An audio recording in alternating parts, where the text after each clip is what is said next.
la transmission, parce que faire perdurer un groupe collectif, il y a des nouveaux, puis il y a aussi les anciens, quelque part, qui sont là pour apporter le poids de l'histoire. Et les transmissions, c'est pas évident, parce que c'est des fins de cycle, on a l'impression aussi de perdre quelque chose, de perdre sa personnalité.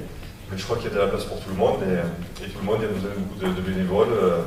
Et il y aura toujours les mêmes sensations. Quand vous allez retrouver votre groupe, il y aura toujours le même partage. Et donc vous serez toujours là présent et impliqué dans le groupe. Donc c'est vrai que ça demande aussi de la préparation. Et une fois qu'après que c'est intégré dans un groupe, je dirais que ça se fait naturellement, quoi. Voilà. Il y a la retourne pour chacun, mais finalement le groupe est toujours là et plus ou moins performant, mais il est toujours là. Pour bien gérer les échecs, il faut avoir des valeurs qui existent et qui perdurent dans un groupe. Pour moi, les valeurs importantes dans un groupe, c'est déjà l'engagement. Donc l'engagement, après, forcément, dans la vie de tous les jours d'entreprise, c'est le fait de faire les choses à fond, des fois de le faire sa réflexion, d'être spontané quelque part. Cet engagement qui redonne quand même la base, le ciment, le lien avec tout le monde, ça va permettre de mettre en avant effectivement la magie d'un groupe, la qualité d'un groupe. Pour moi, la complémentarité, c'est le deuxième point, la deuxième valeur qui doit coexister dans un groupe. C'est le fait que les individus arrivent à travailler ensemble. Tous ces moments-là où il y a des fois pas forcément d'échange, pas forcément de parole, mais ça se fait, je dirais, de façon naturelle.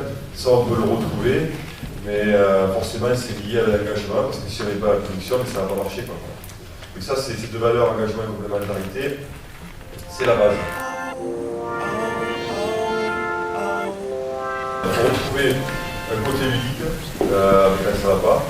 Et aussi, ce qui est important, c'est peut-être de redonner de l'initiative à chacun des participants, à chacun des intervenants. Le souhait, ça a été de faire, de mettre des jeunes, en fait, bon, c'est pas moi, ils sont là plus que moi. Donc dans le bureau, la Puma, elle pivotait, on va dire. Depuis l'arrivée de ces deux jeunes, en fait, dans le bureau, il y a déjà 2 services nouveaux qui se sont lancés l'année dernière. Notre un cours de préparation pour cette année. 2 nouvelles réflexions, puisqu'il y a aussi éventuellement un bâtiment qui est en cours de réflexion. Donc voilà, la nouvelle dynamique, elle est arrivée de par les jeunes, en fait. On organisait tous les ans un banquet, mais ce banquet était très peu suivi. Du coup, l'année dernière, suite à de gros investissements sur notre humain, on a eu l'idée de changer cette façon de banquer, organiser un pique-nique avec un petit budget. Tout le monde a mis la main à la pâte, quoi. On a profité de ce pique-nique pour présenter les investissements de l'année et étaient présents aussi des adhérents qui n'étaient pas forcément sur ces services-là, mais qui ont pu découvrir les investissements qu'on avait faits. Et on s'est aperçu que ça a très plu à tout le monde. Hier, on faisait un banquet à 15 personnes, et là, on s'est retrouvé à un pique-nique avec 50 personnes. Président à la Puma de Baracaville depuis 6 ans maintenant. Et au fur et à mesure de ma présence à la Puma, en fait, ils ont su m'impliquer dans, on va dire, une partie de la prise des décisions au niveau des investissements. Un peu plus loin aussi, au niveau du calcul des prix de revient, notamment, au final, on n'est pas simple salarié, en fait. Et on a une implication assez forte dans la Puma et dans l'effet de groupe, en fait. Et le collectif vraiment au centre des choses, parce que nous, salariés de la Puma, en fait, on intervient dans d'autres Puma locales pour aller conduire du matériel, comme la Puma de Castanet, la Puma d'Inocédois et la Puma du Ségala. Voilà. La Puma de Baracaville qui met à disposition des salariés au Puma autour, dans les Puma qui entourent Baracaville. Ça permet au groupe de ces Puma locales-là de foncer dans les projets sans se poser la question de la main-d'œuvre. Ils savent tout Baracaville derrière. C'est énorme. Et moi, je remettrai l'accent sur le côté social, quoi. On ne peut pas faire mieux. On ne peut pas faire mieux pour accompagner nos agris et qu'on soit bien sur nos espoirs. Voilà. Et le thème de l'AG du jour, c'est vraiment ce collectif pour être bien dans ses baskets. Moi, j'aime bien cette image-là. C'est la confiance. Le jour où Castanet nous a appelés pour nous proposer leur batteuse en fin de campagne, on est allé chez eux, on ne se connaissait pas, on ne connaissait pas la machine, on s'est pointé au fond du champ, puis ça avait fini, nous on attaqué. On l'a prise, on a fait un état des lieux, on a fait tourner la machine, les boutons, ça marche, et on est parti. On est parti 15 jours, on a fait notre récolte. Allez, on ramène la machine, on mange ensemble, et je pense que on ne s'est pas posé de questions sur la facturation, sur les assurances, sur comment allait être gérée la machine, l'entretien.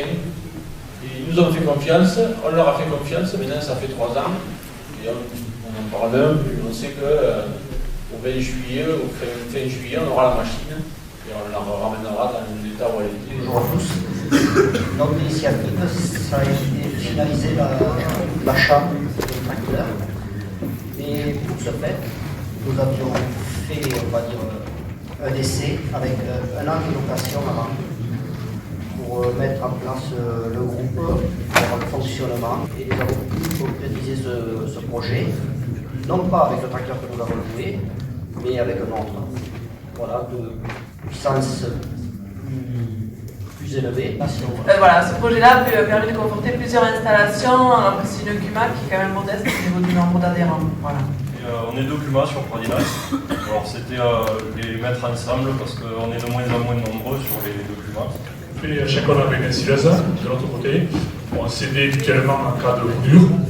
L'année 2018, un gros coup dur sur la CUMA de l'UNAC, avec une panne qui aurait pu représenter 15 000 €.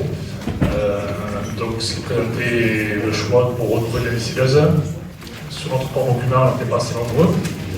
Donc on s'était dit à la sileuse d'occasion, certainement.